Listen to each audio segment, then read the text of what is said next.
Bapa kami yang ada, adanya ke atas, ada. Menjadi juru bahasa isyarat atau pelayan bahasa isyarat dalam Ekaristi, itu kita punya pengalaman lebih dekat. Mungkin apa yang saya lakukan ini mungkin tidak terlalu prestisius, tidak terlalu wah istimewa, tapi cukup indah di mata Tuhan. Saya jalanin aja.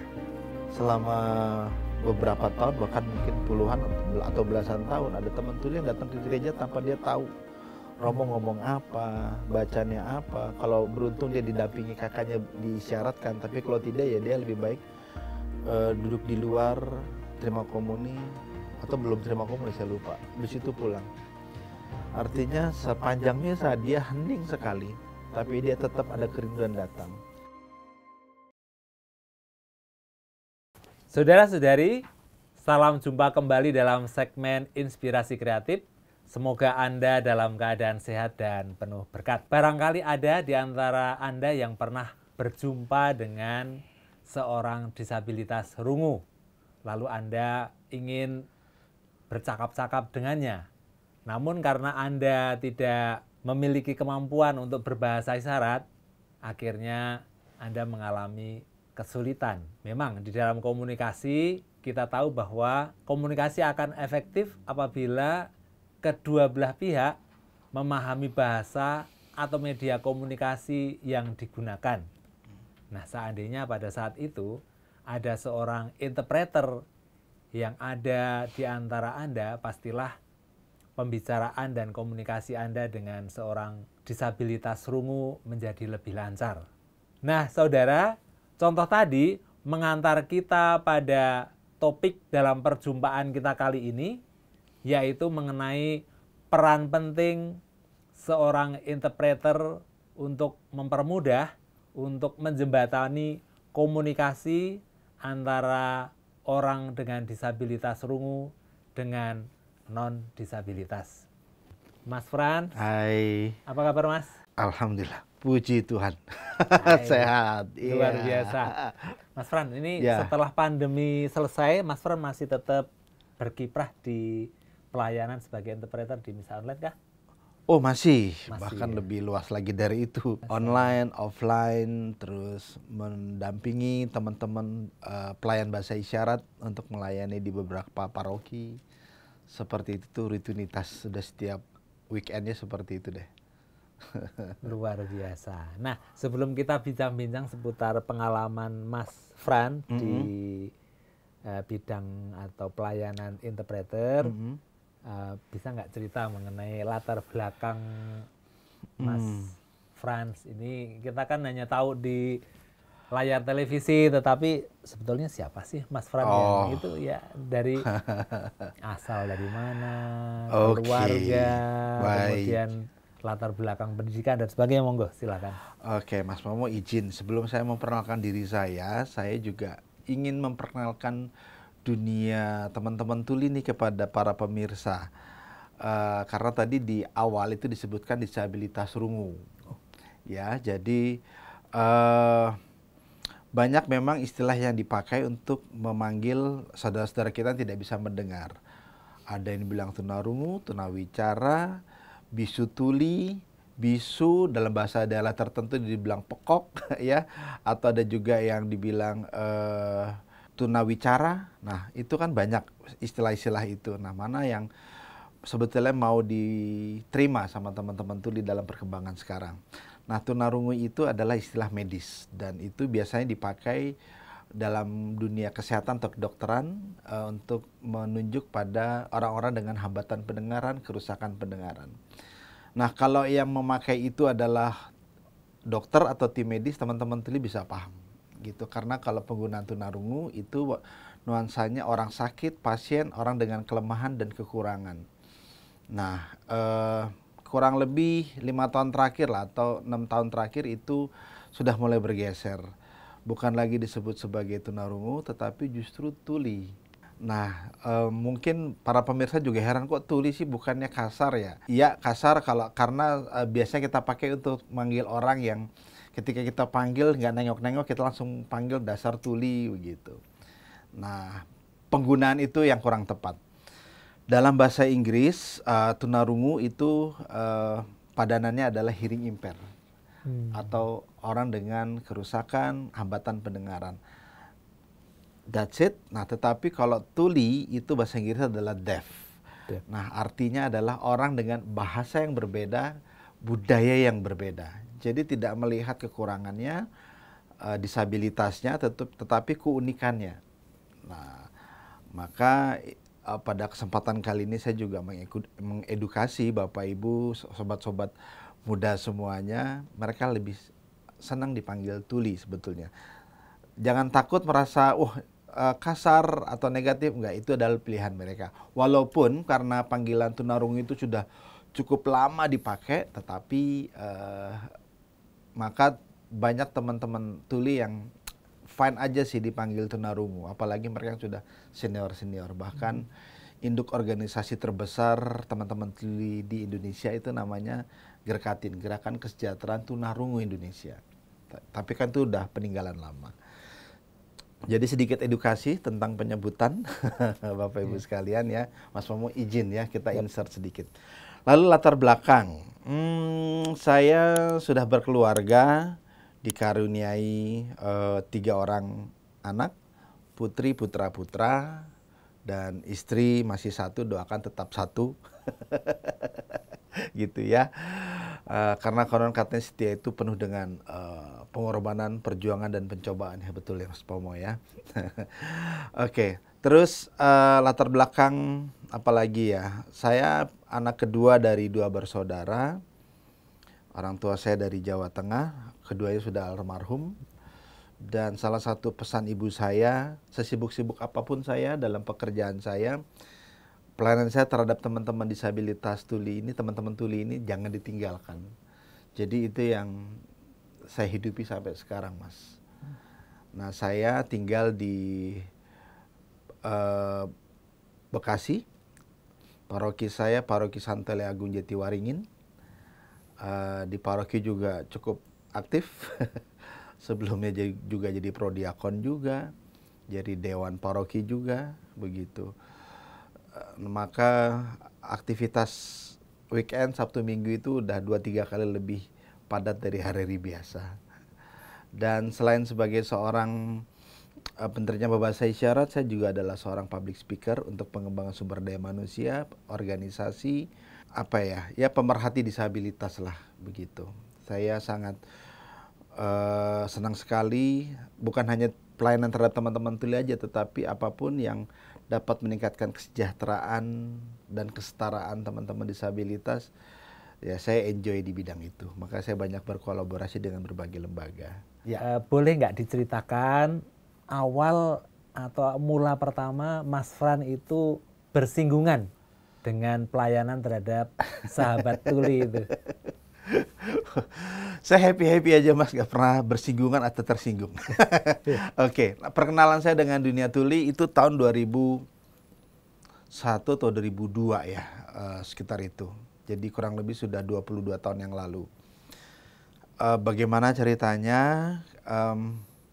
Saya pernah punya cita-cita menjadi imam. Ya, makanya saya kenal Mas Pomo juga. Lalu pada saat saya kuliah di tahun filsafat, di tahun kedua, itu kami para frater diminta untuk juga punya karya sosial, terserah apapun yang dipilih. Selain studi filsafat, boleh anak jalanan, buruh, nelayan, bahkan dulu wanita tunasusila. Terus kemudian ya saya sendiri dapat referensi dari kakak kelas saya, Romo Antonius Antoro, untuk berkarya di teman-teman disabilitas, bergabung dengan Lembaga Daya Dharma Keuskupan Agung Jakarta.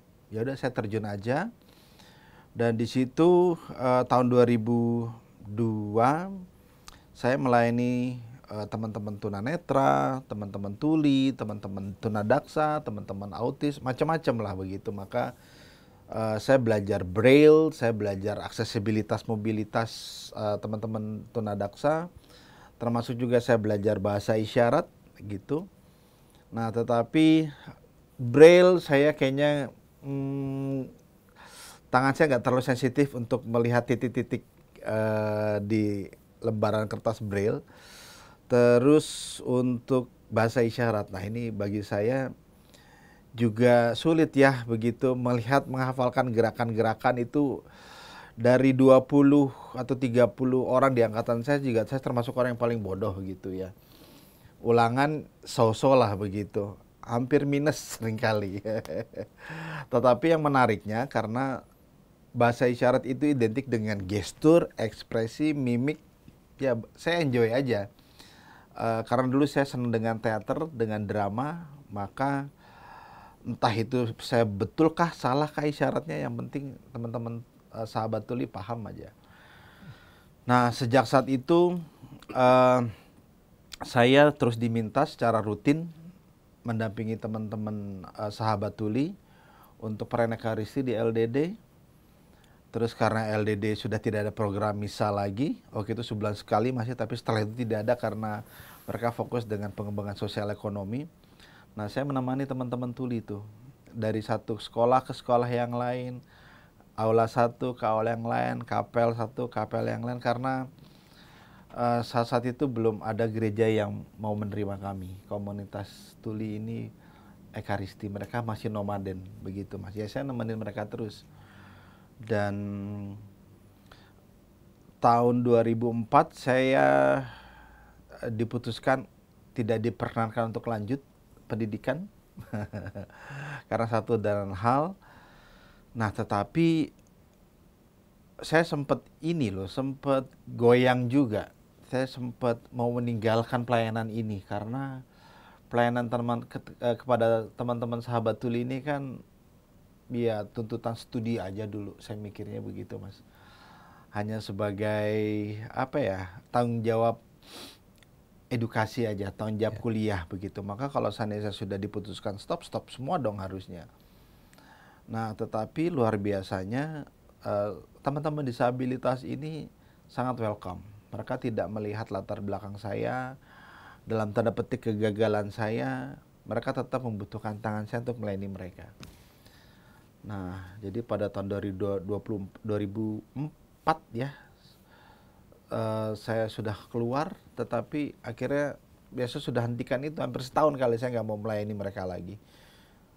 Nah, tapi ya puji Tuhannya, ketika banyak orang mungkin nggak setuju dengan keputusan saya, keluarga juga bahkan menolak begitu ya, menyesalkan kenapa saya nggak bisa lanjut. Tapi teman-teman disabilitas khususnya sahabat tuli ini mereka sangat open, mereka sangat terbuka. Bagi saya ini satu kelahiran yang kedua nih. Dan ya udah, saya tetap melayani mereka, tetapi betul-betul sekarang murni karena pilihan bebas, pilihan pribadi, bukan karena tuntutan tugas, tuntutan kuliah, tuntutan pendidikan, tidak lagi. Tuntutan formasi. Tuntutan formasi, betul. Yeah. Nah justru di dalam saya pelayanan inilah saya ketemu para formator saya sebelumnya. Romo-romo pembimbing saya. Dan mereka lihat, wah banyak orang yang mungkin bisa jadi volunteer, tapi tidak semua orang yang mau memberikan waktunya secara konsisten seperti kamu ini. Nah itu saya ingat sekali perkataan dari Romo Hardi Jantan Darmawan. Wah mungkin udah 10-15 tahun yang lalu kali ya. Setelah saya keliling, waktu itu lokasinya di Gembala Baik kalau nggak salah. Kita lama di sana. Dan Romo Hardi datang dan ya dia cukup bersyukur saya masih ada dalam pelayanan itu ternyata. Sampai sekarang. Kecuali sebagai seorang interpreter yang ya saya sendiri sering melihat di misa online ya, itu yang saya lihat. Tetapi apakah ada bentuk-bentuk pelayanan lain yang dilakukan yang masih ada kaitannya dengan pelayanan sebagai interpreter? Oh iya, banyak ya. Saya memang tidak membatasi diri saya hanya sebagai juru bahasa isyarat aja, gitu. Karena dengan membatasi diri sebagai juru bahasa isyarat, tanggung jawab saya hanya pada saat bertemu mereka, menerjemahkan pada saat misa misalkan, dan setelah itu sudah. Saya lebih dalam atau lebih jauh dari itu. Saya berpikir yang pertama kaderisasi, selama 18 tahun saya nggak mungkin mendampingi pelayanan ini secara sendiri gitu. Saya butuh juga tim yang bisa melanjutkan terus dan mengembangkan pelayanan ini. Maka tahun 2019 saya bersama teman-teman Tuli itu buka kelas bahasa isyarat, dan puji Tuhan dari 60 yang mendaftar kurang lebih ada 20 minimal 15 lah yang akhirnya sampai saat ini masih terjun melayani. Jadi selain sebagai juru bahasa isyarat, saya juga menjadi tim pengajar bahasa isyarat. Bahkan tahun 2022, Keuskupan lewat program tim sinergi bidang prioritas 3 yang mendampingi komunitas disabilitas mengadakan pelatihan bahasa isyarat untuk seluruh dekenat Keuskupan Agung Jakarta. Nah, saya diminta untuk menjadi ketua tim fasilitatornya. Fasilitator itu setiap dekenat 2 orang, fasilitator tuli dan fasilitator dengar. Mengajar juga bukan hanya untuk internal gereja Katolik, tetapi juga ternyata kebutuhan bahasa isyarat ini luas untuk masyarakat umum. Maka pelayanan saya untuk bahasa isyarat ini bukan hanya untuk gereja Katolik aja, tetapi juga pelayanan untuk lintas agama, Mas. Begitu, dan saya betul-betul melihat betapa dengan bahasa isyarat ini kita bisa menciptakan jembatan. Begitu, dengan masyarakat disabilitas, orang tua, keluarga disabilitas yang juga butuh pengetahuan tentang bahasa isyarat. Terus kemudian dengan bahasa isyarat ini kita juga membantu orang. Kayak terakhir kemarin ada orang yang membuat dokumenter dan semua narasumbernya adalah tuli dan dia nggak tahu teman-teman tuli ini ngomong apa. Saya langsung terjemahkan. Lebih dari itu juga saya melihat bahwa kebutuhan teman-teman tuli ini bukan hanya di ekaristi atau pelayanan ibadah, banyak sekali, Mas. Pendidikan, ekonomi, persoalan rumah tangga, itu banyak sekali. Dan saya dan tim yang saya bentuk bersama teman-teman yang belajar bahasa isyarat, yaitu Solikat, Sobat Tuli Katolik, kita mencoba mengadvokasi ini. Kebutuhan teman-teman tuli yang juga mengalami kekerasan dalam rumah tangga itu juga ada. Jadi kita kerjasama dengan paroki terkait, lingkungan, terus berbagai pemerhati supaya kehadiran mereka ini juga diperhatikan. Dalam hal kebutuhan sakramen misalkan,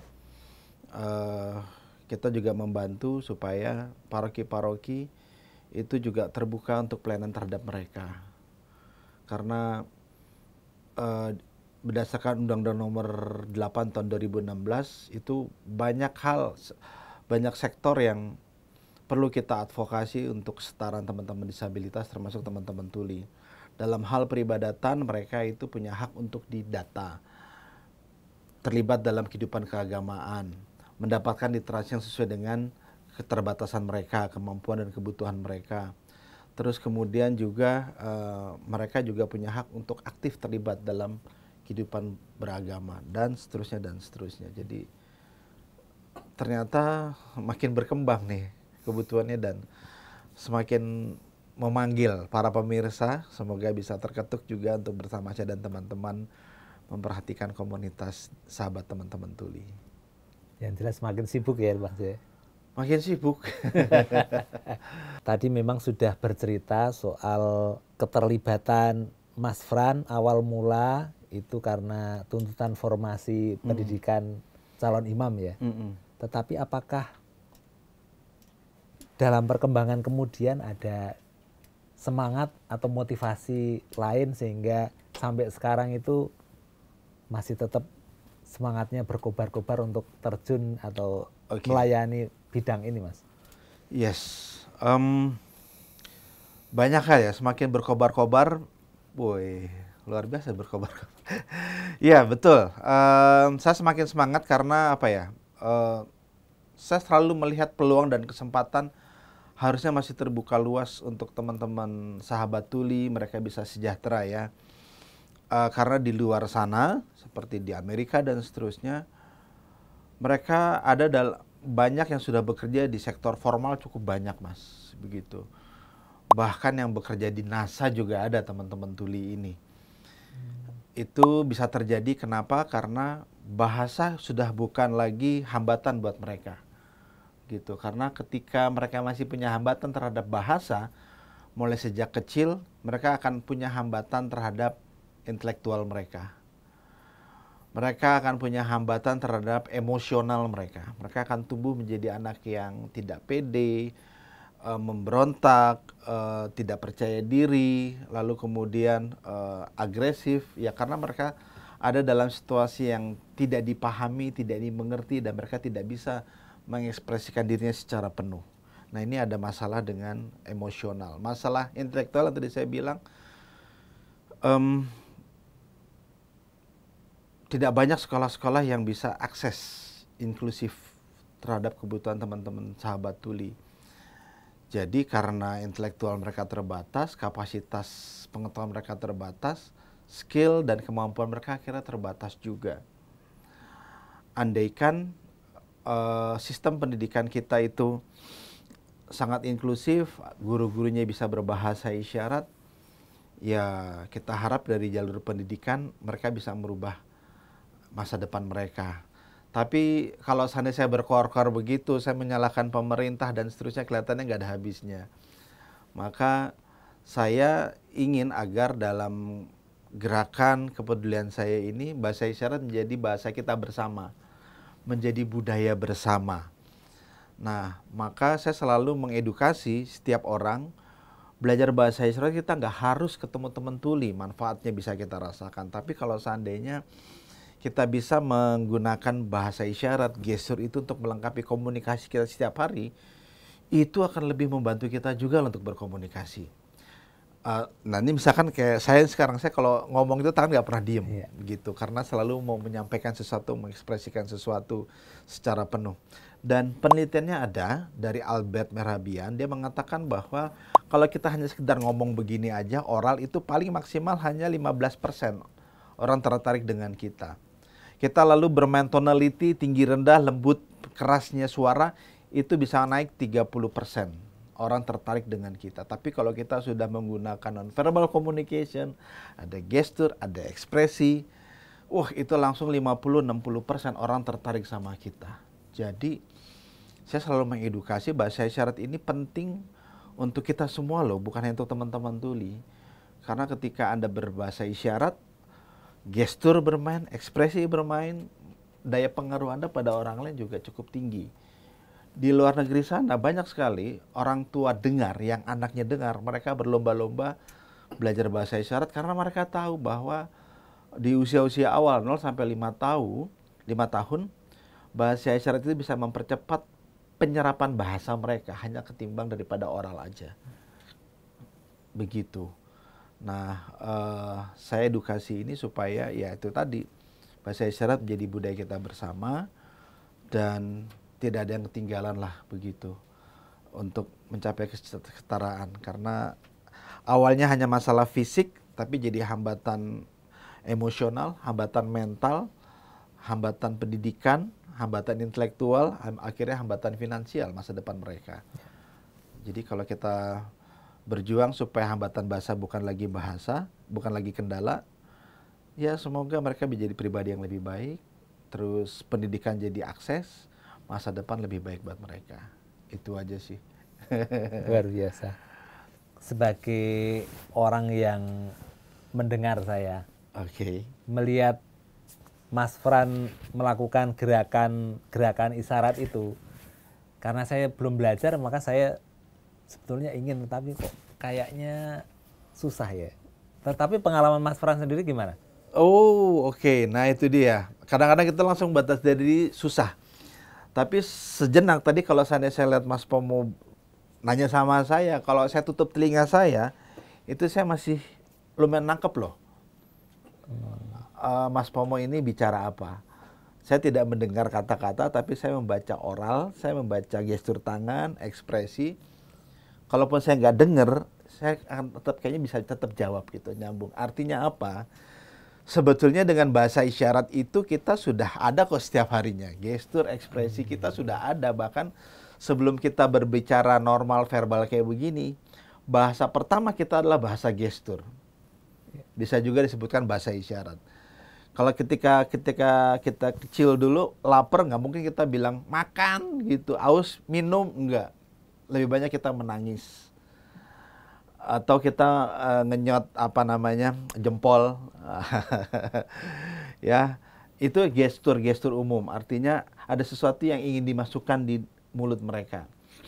Nah, setelah kita bisa berbicara, mendengar suara, nah lama-lama gerak gestur ini berganti menjadi bahasa verbal, gitu. Lama-lama ditinggalkan. Nah, tapi teman-teman tuli itu tetap dalam bahasa gestur lebih lama. Susah atau tidak? Sangat bervariasi ya Mas ya. Amat tergantung. Semakin cepat kita belajar, semakin bagus. Orang yang belajar di tempat bersama dengan saya itu mulai dari umur 7 tahun sampai umur 72 tahun ada. Dan daya penyerapan mereka itu juga berbeda-beda, macam-macam. Ada yang cepat, ada yang tidak, begitu. Tergantung juga niat mereka belajar, kemampuan penangkapan mereka. Nah, saya melihat teman-teman yang merasa enjoy dengan bahasa ini, dia akan cepat kok. Nah, variabelnya banyak, susah atau tidaknya. Yang pertama, guru atau pendamping belajar itu penting. Kemudian yang kedua, komunitas. Nah, banyak orang yang sudah belajar bahasa isyarat tapi nggak berkembang karena tidak ada link dengan komunitas pengguna bahasa itu sendiri. Oke. Terus yang ketiga, masih banyak masyarakat atau bahkan keluarga sahabat tulis sendiri yang melihat bahasa isyarat itu bahasanya orang gila dah dan seterusnya. Nah, itu persepsi yang membuat bahasa isyarat agak sulit berkembang. Terus kemudian apalagi ya, menjadi mudah menurut saya sih kalau seandainya kita nggak usah berpikir saya harus tahu banyak dulu bahasa isyarat. Yang penting saya mau secara ekspresif menggunakan tubuh saya untuk menyampaikan sesuatu, itu bagi saya sudah membantu mempercepat. Gitu. Untuk berbicara dengan teman-teman tuli, pertama-tama tidak harus belajar bahasa isyarat dulu. Gitu. Levelnya ini saya ciptakan sendiri, teorinya saya ciptakan sendiri. Level yang pertama itu gestur bebas, oral bebas, itu level pertama. Tulis tangan atau dengan voice note juga bisa, maksudnya dengan aplikasi transkripsi instan yang merubah suara menjadi teks, itu ada sekarang, itu masih di level 1. Level yang kedua adalah pelajari dulu alfabet A, B, C, D, E, F, G-nya, entah dalam bisindo atau sibi yang hanya satu tangan, A, B, C, D, E, dan seterusnya. Nah, baru di level yang ketiga, teman-teman boleh belajar di lembaga-lembaga pelatihan bahasa isyarat. Di Indonesia memang nggak banyak sih, begitu. Kebetulan saya salah satunya Indonesian Academy. Itu kita buka kelas bahasa isyarat setiap bulan dengan tema yang berbeda-beda. Nah, lalu nanti level yang keempat itu berbahasa isyarat dalam konsep tuli. Level ketiga tadi berbahasa isyarat dalam konsep dengar. Level keempat dalam konsep tuli. Apa tuh ya? Nanti saya akan jelaskan kalau ada waktu. Level yang kelima baru nanti menjadi juru bahasa isyarat yang profesional. Nah, maka di level apapun, sebetulnya kita bisa mulai kok berbahasa isyarat. Walaupun Anda nggak pernah belajar bahasa isyarat, kalau saya tanya sama Mas Pomo, misalkan saya nggak pernah belajar bahasa isyarat ya Mas ya. Kalau makan gimana Mas? Nah, itu udah bisa. Minum gimana? Wah, itu udah bisa. Pusing. Itu sudah bisa. Nah, sebetulnya kalau kita mau recall kembali, bahasa isyarat itu sudah dekat kok dengan kehidupan kita sehari-hari. Hanya persoalannya, biasanya kita mengekspresikannya hanya dengan verbal aja, oral. Bukan dengan gestur dan ekspresi. Nah, maka setelah belajar nanti kadang-kadang kita akan turun ke level 1. Kita bikin sendiri nih apa nih, gitu ya. Karena bahasa isyaratnya itu cuma sedikit sekali. Seperti yang saya alami 20 tahun yang lalu. Bahasa isyarat saya cuma sedikit sekali, tapi ternyata saya harus melayani dengan kosa isyarat yang sangat banyak, yang nggak saya tahu itu apa. Maka kadang-kadang saya pakai bahasa isyarat yang benar, tapi kalau saya nggak tahu, saya akan coba membuat gestur atau ilustrasi visual khusus supaya teman-teman tuli paham. Lalu setelah itu baru saya tanya teman tuli, guru tuli, tadi itu isyaratnya apa sih? Meja isyaratnya apa? Oh, meja. Oke, duduk bahasa isyaratnya apa sih? Duduk isyaratnya apa? Oh, duduk. Ya sudah. Gitu nanti ini pentingnya komunitas. Nanti teman tuli yang akan berbagi kok di situ. Jadi jangan mikirnya berat-berat dulu aja, gampang-gampang aja. Okay. Jadi itu ada apa huruf, ada simbol. Iya. Oh. Betul. Yang sering digunakan lebih ke huruf atau yang simbol tadi, yang misalnya meja. Oh ya. Nah, dalam penggunaannya bagaimana, Pak Fran? Dalam penggunaan bahasa alfabet ini biasanya dipakai kalau seandainya kita, apalagi bagi pemula, untuk mau tanya kosa isyarat tertentu yang kita nggak tahu. Nama tempat, nama orang, kata benda, kata kerja. Nah itu maka penting penguasaan alfabet itu menjadi jembatan untuk menambah kosa isyarat. Jadi kalau seandainya semua kita alfabetkan, itu kan bisa panjang sekali ya, nggak bakal kekejar. Nah awal-awal alfabet penting untuk menambah kosa isyarat. Misalkan apa sih isyarat? Misalkan gereja, ya udah gereja gitu. Atau nama jalan, Jalan Sudirman, isyaratnya apa? Sudirman gitu. Karena Pak Dirman itu kan pakai kupluk, di tengahnya begini Sudirman. Oh ya. Seperti itu. Jadi kalau saya lihat ada juru bahasa isyarat yang sedikit-sedikit mengeja, oh berarti kuasa isyaratnya masih kurang. Dia harus banyak bertanya sama teman-teman tuli. Dan saya rekomendasikan belajar bahasa isyarat paling UI langsung dengan guru tuli. Gitu. Saya hanya mendampingi aja gitu. Walaupun yang kelas yang saya dampingi memang belajar dengan guru tuli dan orang yang sudah sangat berpengalaman dalam bahasa isyarat, bisa saling melengkapi begitu. Karena teman tuli nggak pernah jadi orang dengar nggak pernah jadi tuli. Nah kita ketemu di tengah-tengah supaya orang yang baru belajar itu nggak pusing gitu, tiba-tiba langsung ke teman-teman tuli, ini bahasanya apa ini. Nah kita dampingi sampai akhirnya mereka bisa berkomunikasi sendiri. Dalam misa online seringkali ada doa yang bisa didoakan bersama, misalnya kan doa Bapa Kami. Iya. Nah itu bagaimana cara memperagakan dalam bahasa isyarat itu, Mas Fran? Tapi belajar sama-sama Mas Pomo ya. Boleh. Saya diajarin. Nah, ini saya copot dulu jamnya, jadi supaya nggak ada bling-bling. Bapa Kami. Bapa. Oke. Bapa Kami. Yang ada, adanya ke arah atas, ada di surga. Iya, di surga. Oke, dimuliakanlah. Oke, namamu. Oke, datanglah. Oke, kerajaanmu itu raja, tempat raja. Kerajaan, ini mahkota rajanya, tempat ya di atas kanan. Untuk Tuhan Allah Bapa itu posisinya kanan atas. Nah, kerajaanmu jadilah kehendakmu di atas bumi seperti di dalamnya itu surga. Berilah kami rezeki hari ini. Ini. Dan ampunilah kesalahan kami. Seperti kami pun mengampuni yang bersalah. Itu orang-orang, kita ganti yang salah.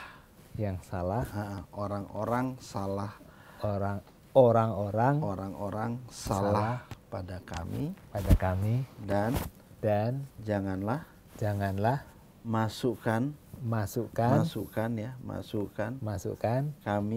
kami ke dalam pencobaan, oke.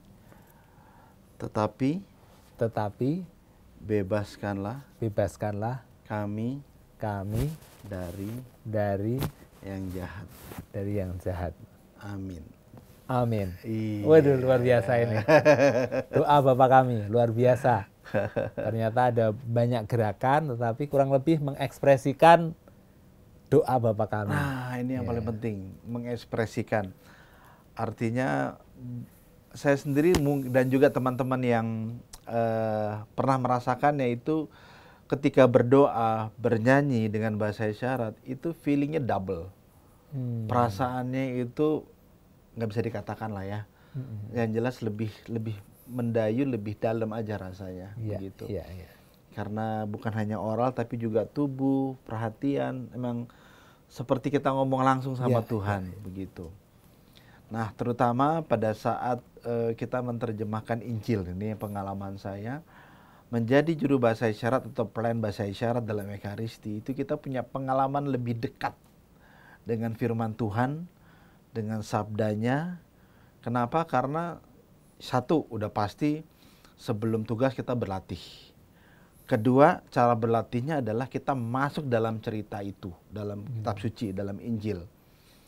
Membayangkan siapa tokohnya, latar belakang peristiwanya, pagi, siang, sore, malam, siapa aja orang yang terlibat, posisi mereka di mana. Dan ini kan sebetulnya cara doa kontemplasi. Dan hasil kontemplasi itulah yang harus kita tampilkan dalam bahasa isyarat. Jadi teman-teman tuli akan semakin dapat memahami dan masuk dalam ceritanya ketika kita bisa membawakan cerita itu secara real, secara menarik, secara visual ke teman-teman tuli supaya mereka paham. Memang bisa jadi kata-katanya nggak sesuai dengan Injil, begitu, karena memang ada konsep tuli, ada logika visual yang berbeda dengan logika kita orang mendengar. Nah, bagi teman-teman yang memang suka dengan kitab suci, mendalami kitab suci dengan bahasa isyarat, bagi saya itu pengalaman yang luar biasa, harus dicoba deh. Ini kalau terkait dengan tadi ya, mulai dari doa Bapa kami, lalu tadi dijelaskan soal bagaimana mengkontemplasikan kitab suci sehingga bisa menyajikan suatu penjelasan lewat ekspresi tadi. Ini kan karena berkaitan dengan cara kita mengekspresikan dari doa juga lewat kata-kata. Bisa jadi antara Mas Fran sebagai seorang interpreter atau si B yang juga interpreter yang mencoba untuk menyajikan atau menampilkan doa Bapa kami, mungkin ada gerakan-gerakan yang agak berbeda, bisa jadi ya, atau sama juga. Oh ya, atau sudah baku doa Bapa kami itu harus begini begitu. Yes, kalau doa-doa yang sama itu perbedaannya tidak terlalu jauh, gitu, karena saya garis besar doa Bapa kami itu kan selalu sama ya. Dan nah ini kan kembali, apakah bahasa isyarat itu di satu daerah sama dengan daerah yang lain? Jawabannya berbeda, bersifat sangat lokal. Nah, kalau sejauh masih di Jakarta ya, atau di KAJ, itu bahasanya masih kita amati sama, gitu. Perbedaan-perbedaan kecil, misalkan Bapak, ada yang Bapak seperti ini, ada yang Bapak seperti ini, atau ada yang hanya menyamakan Bapak yang di atas dengan Bapak biasa seperti ini. Ada juga seperti itu. Surga ada yang seperti ini, ada yang seperti ini. Nah, bagi saya itu sah-sah aja ya, gitu. Maka sebelum kita bertugas, ya mungkin dialog dulu dengan teman tulinya, mereka mau nyamannya pakai bahasa isyarat yang mana. Nah, tapi kalau sudah masuk ke baca kitab suci, doa, khotbah, dan seterusnya, bisa jadi setiap orang punya caranya sendiri menginterpretasikan. Nah, makanya kita sebut sebagai interpreter. Menyerap informasi, mensaripatikannya, menyimpulkannya dengan cara yang berbeda-beda. Maka juru bahasa isyarat harus ambil keputusan saat itu. Saya mau pakai isyarat yang mana, mau saya terjemahkan seperti apa. Nah, yang penting teman-teman tuli paham.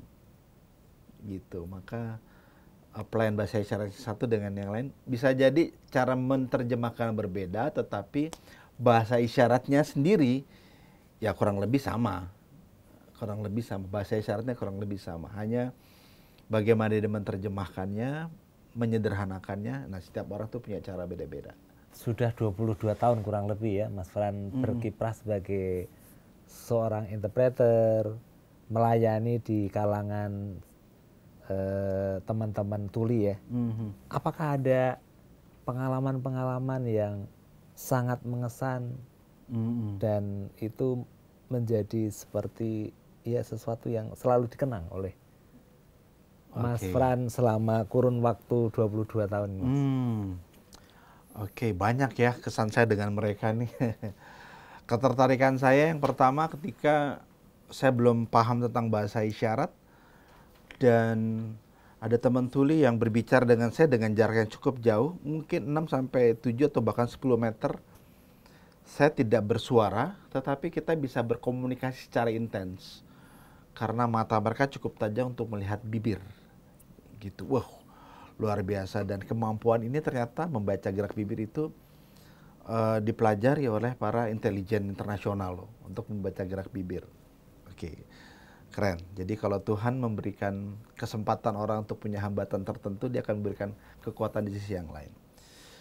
Terus yang kedua, yang saya katakan tadi, teman-teman sahabat tuli yang saya dampingi ini, mereka punya keluasan hati yang luar biasa. Begitu. Mungkin ketika banyak orang menolak atau menyayangkan keputusan saya untuk stop dalam pendidikan calon imam, mereka sangat terbuka bagi saya. Teman-teman tuli mungkin punya keterbatasan secara fisik ya, tetapi secara mental, secara rohani mereka begitu open dengan siapa aja, tidak ada justifikasi yang negatif pada siapapun.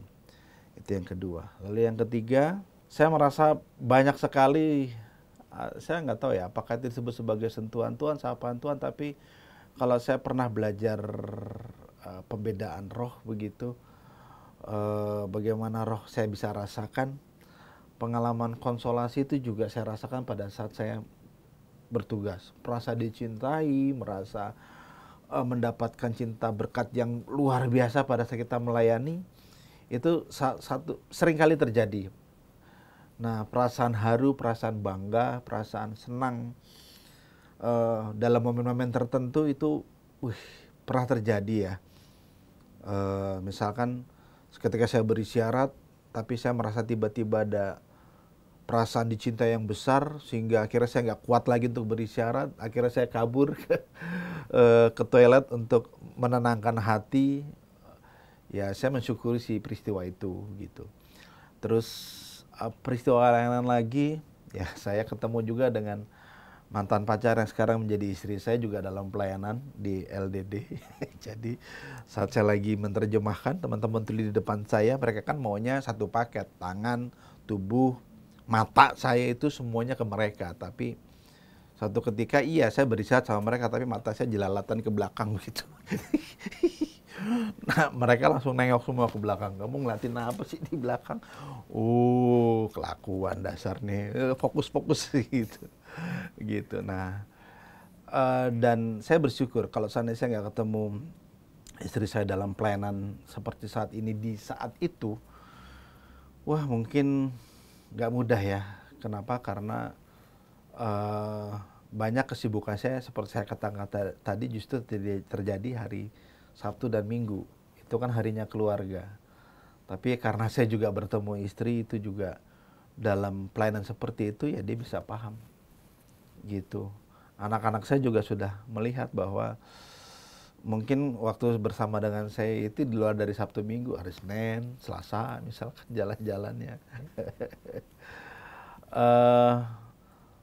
Seperti itu Mas. Dan masih banyak peristiwa yang lainnya ya. Dan makin kesini saya makin bersyukur orang semakin inklusif, terbuka melayani teman-teman tuli. Karena ada masanya pelayanan seperti saya ini dianggap sebagai gangguan dan saya diusir dari gereja. Jadi di katedral ini pernah terjadi dulu, sudah lama sekali, ketika saya berisyarat, petugas tata tertib itu manggil saya, disuruh keluar, diomelin, kamu ini siapa? Kamu ini ganggu perhatian umat, semua orang katanya perhatiannya ke saya dan seterusnya, bukan ke Romo. Nah, dia nggak tahu di dalam situ banyak teman-teman tuli. Nah, kan mereka nggak kelihatan. Teman tunanetra bisa terlihat pakai kacamata, tunadaksa pakai kursi roda atau kerak. Teman tuli itu tidak terlihat gitu. Saya pikir saya datang ke situ hanya mau gerak-gerak sendiri aja. Dan ya udah, saya nggak boleh masuk lagi. Teman tuli akhirnya ya nggak, saya nggak tahu deh, mungkin mereka juga tanya-tanya kali saya kemana. Dan sejak saat itu kita kembali lagi nomaden, keliling lagi ke gereja-gereja, bukan gereja, ke kapel atau aula sekolah, supaya kita bisa rayakan ekaristi sama-sama lagi. Sudah sekian lama Mas Fran itu melayani teman-teman tuli lewat aktivitas sebagai interpreter, membuka kelas kursus yang ada kaitannya dengan kaderisasi tenaga-tenaga untuk menjadi pendamping teman-teman tuli ini. Bagi Mas Fran sendiri, apa refleksi Mas Fran terhadap karya-karya ini? Sehingga ya karya ini lalu bermakna dan bermanfaat untuk Mas Fran dalam rangka untuk mengembangkan iman Kristiani Mas Fran. Oke. Wah, proses refleksi ini cukup panjang loh Mas, nggak mudah ya. Perlu bertahun-tahun saya harus mengolah diri dalam pelayanan ini, terutama sejak saya diputuskan tidak boleh lanjut dan saya meninggalkan semua pelayanan ini. Saya masih bertanya-tanya, Tuhan maunya apa sih sama saya, begitu. Terus akhirnya mulai dibukakan. Mungkin ada kecenderungan orang untuk melayani Tuhan itu lewat satu pelayanan yang besar, presisius pada orang yang sangat banyak begitu ya, menjadi populer, termasuk juga mungkin menjadi imam juga gitu ya, dalam arti tertentu, posisi tertentu. Wah, maka orang tua itu sangat bangga pernah anaknya menjadi imam dan berharap menjadi imam saat itu, karena itu kan mungkin dari strata sosial tertentu itu cukup cukup membanggakan dan seterusnya. Tidak pernah dipikirkan orang tuh pelayanan itu untuk karir sosial kayak gini, tidak pernah. Maka refleksi saya yang pertama ini justru saya dapat ketika saya lagi retret di Giri Sonta. Temanya sih tentang menimba air kehidupan dari Anthony de Mello, tetapi pengalaman retret itu justru tidak saya ingat. Yang saya ingat ada satu kejadian setelah makan siang di Giri Sonta itu, saya datang ke rumah Bapak Julius Kardinal di Sungai Maus. Kebetulan dia dulu adalah pimpinan saya juga. Saya ngobrol dan intinya saya bertanya, Tuhan marah nggak sih dengan keputusan saya? Itu pertanyaan bodoh sih. Tapi Bapak Kardinal waktu itu mengatakan, kalau seandainya ada seorang yang membuat kerajinan tanah liat tapi itu nggak jadi, hancur, apakah tanahnya dibuangkan? Enggak, akan tetap diambil, diolah menjadi sesuatu yang indah di mata Tuhan. Nah, sampai di situ aja bagi saya, wow. Mungkin apa yang saya lakukan ini mungkin tidak terlalu prestisius, tidak terlalu wah, istimewa, tapi cukup indah di mata Tuhan. Saya jalanin aja. Itu mulai tumbuh lagi kebanggaan dan kepercayaan diri. Terus yang kedua, banyak sekali gereja, paroki-paroki yang di sini tidak ada teman tulinya gitu. Buat apa pelayanan disabilitas begitu. Jadi yang minim itu, yang sangat kecil, sama artinya dengan tidak perlu diperhatikan begitu. Nah, justru karena mereka sangat minim, sangat terbatas orangnya, saya merasa semakin bangga karena